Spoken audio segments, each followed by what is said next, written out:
The wife of a rich man fell ill, and when she felt that she was nearing her end, she called her only daughter to her bedside and said, "Dear child, continue devout and good.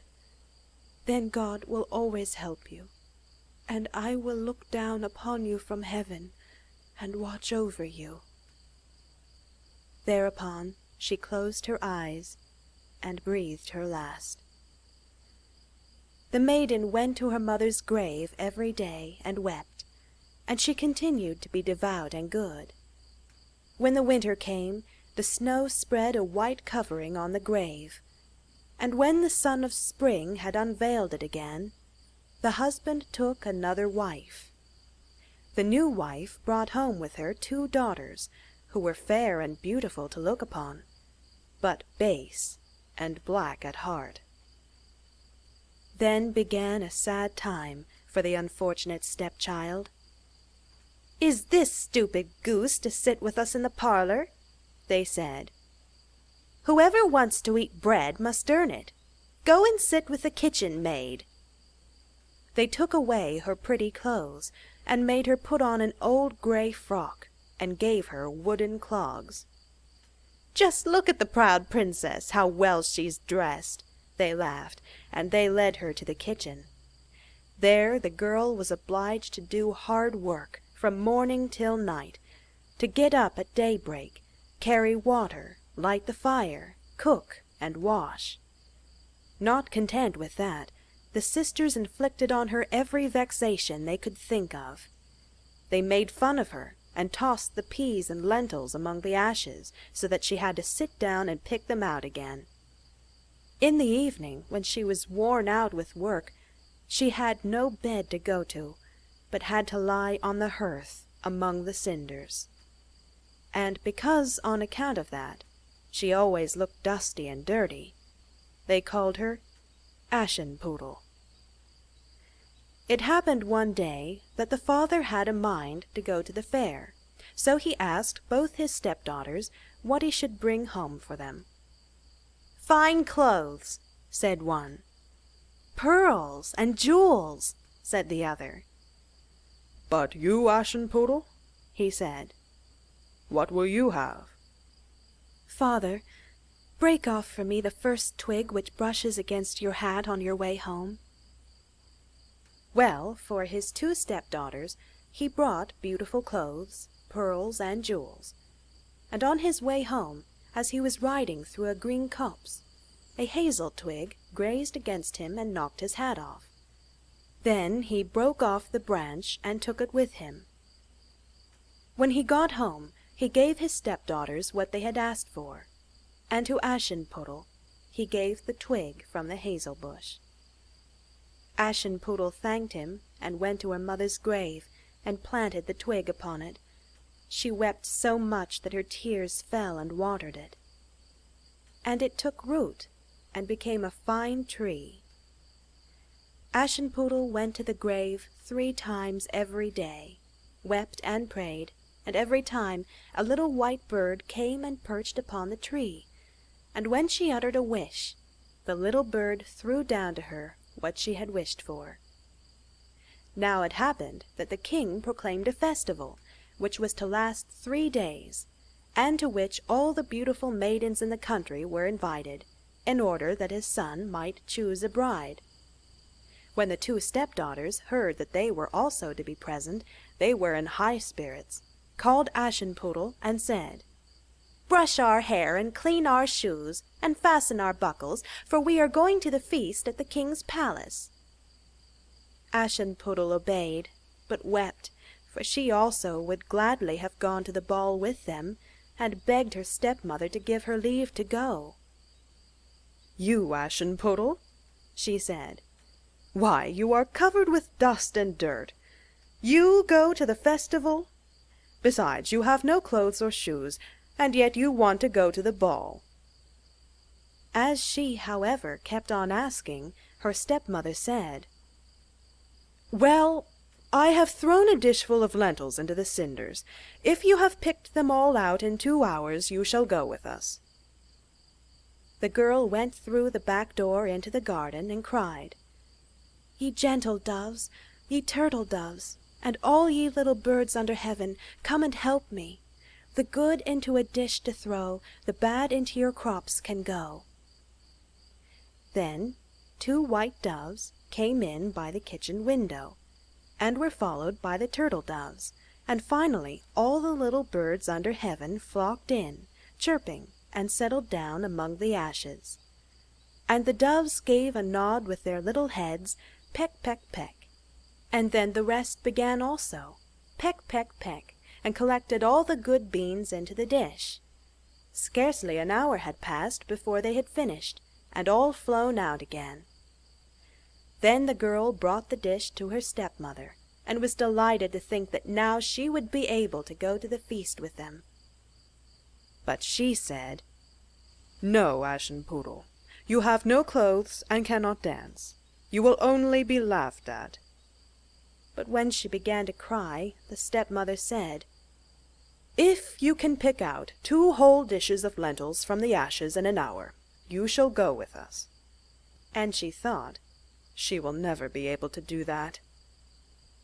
When her stepmother had thrown the dishes of lentils among the ashes, the girl went out through the back door and cried, "Ye gentle doves, ye turtle doves, and all ye little birds under heaven, come and help me. The good into a dish to throw, the bad into your crops can go." Then 2 white doves came in by the kitchen window, and were followed by the turtle doves, and all the other little birds under heaven, and in less than an hour the whole had been picked up, and they had all flown away. Then the girl carried the dish to her stepmother, and was delighted to think that she would now be able to go to the ball. But she said, "It's not a bit of good. You can't go with us, for you've got no clothes, and you can't dance. We should be quite ashamed of you." Thereupon she turned her back upon her, and hurried off with her 2 proud daughters. As soon as everyone had left the house, Ashenputtel went out to her mother's grave under the hazel tree, and cried, "Shiver and shake, dear little tree, gold and silver shower on me." Then the bird threw down to her a gold and silver robe, and a pair of slippers embroidered with silk and silver. With all speed she put on the robe and went to the feast. But her stepsisters and their mother did not recognize her, and supposed that she was some foreign princess, so beautiful did she appear in her golden dress. They never gave a thought to Ashenputtel, but imagined that she was sitting at home in the dirt, picking the lentils out of the cinders.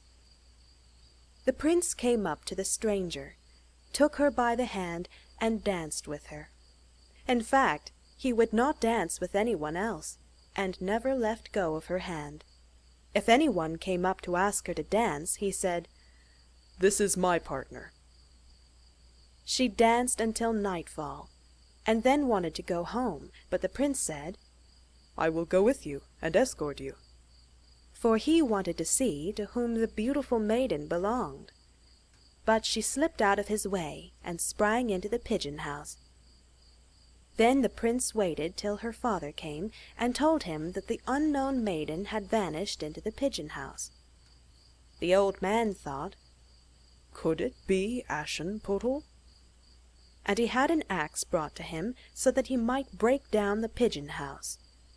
But there was no one inside. When they went home, there lay Ashenputtel in her dirty clothes among the cinders, and a dismal oil lamp was burning in the chimney corner. For Ashenputtel had quietly jumped down out of the pigeon house and ran back to the hazel tree. There she had taken off her beautiful clothes and laid them on the grave, and the bird had taken them away again. Then she had settled herself among the ashes on the hearth in her old grey frock.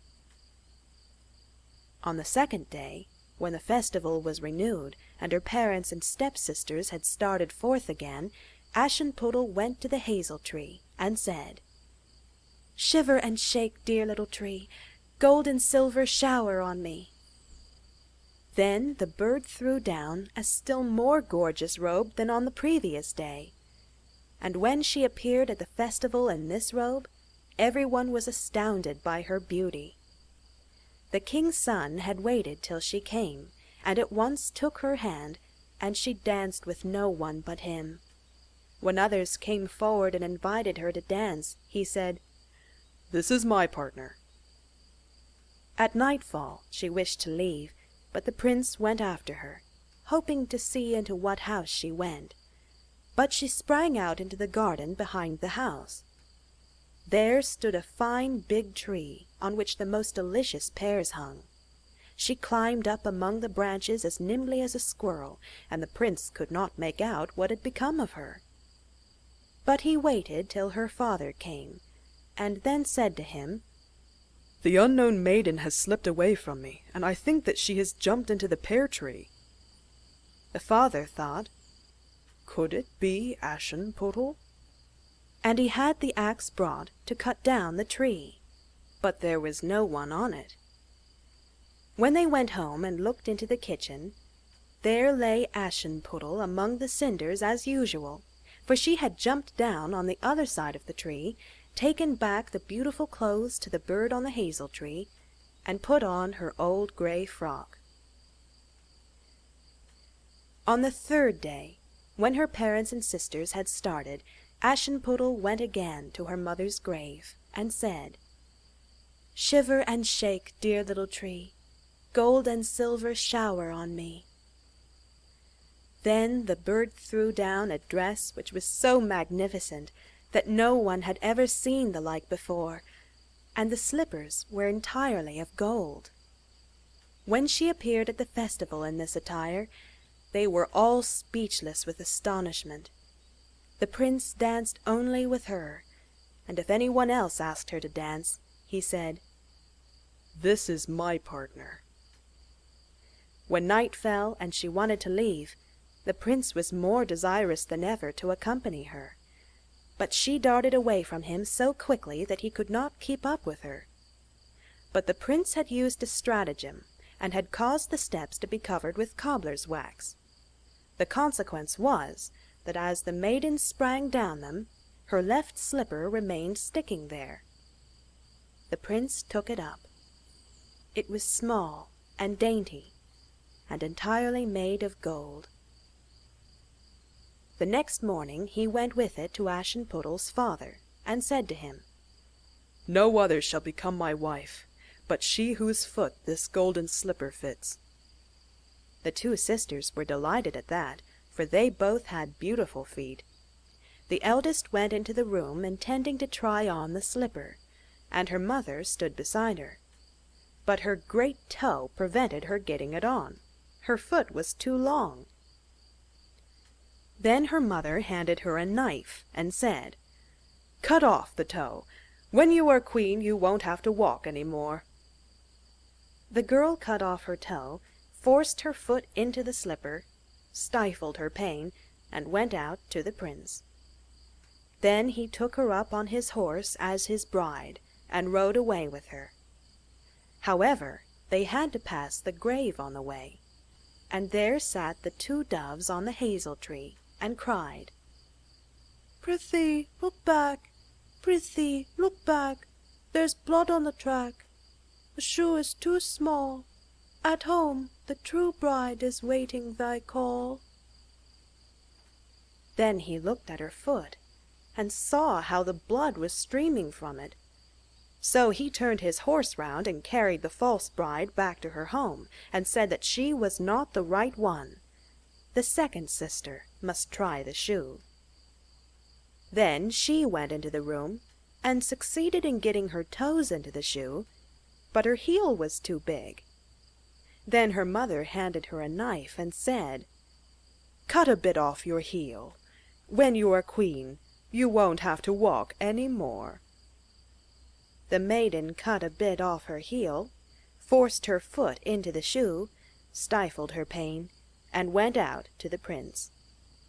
Then he took her up on his horse as his bride, and rode off with her.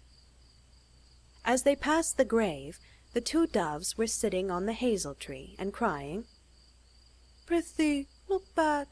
Prithee, look back. There's blood on the track. The shoe is too small. At home the true bride is waiting thy call.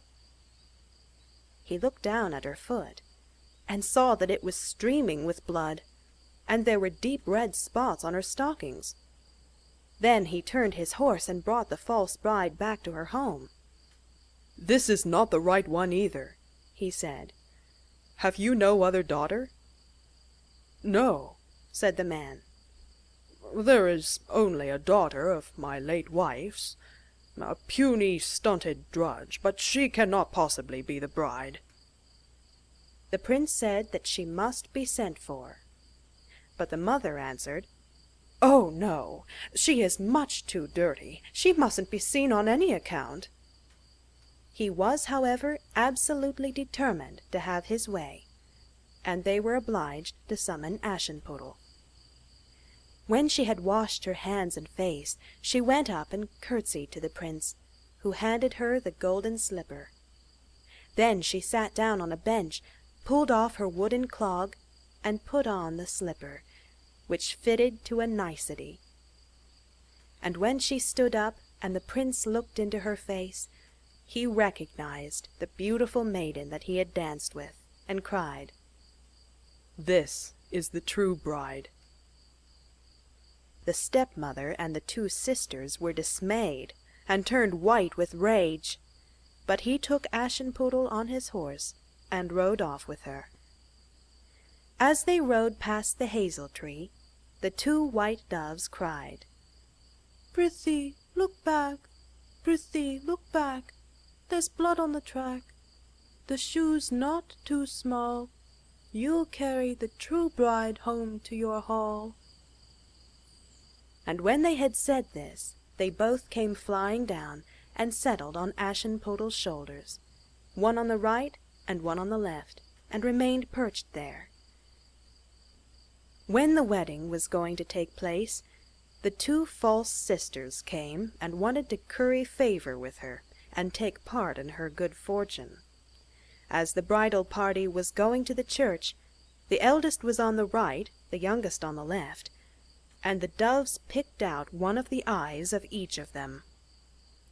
Afterwards, when they were coming out of the church, the elder was on the left, the younger on the right, and the doves picked out the other eye of each of them.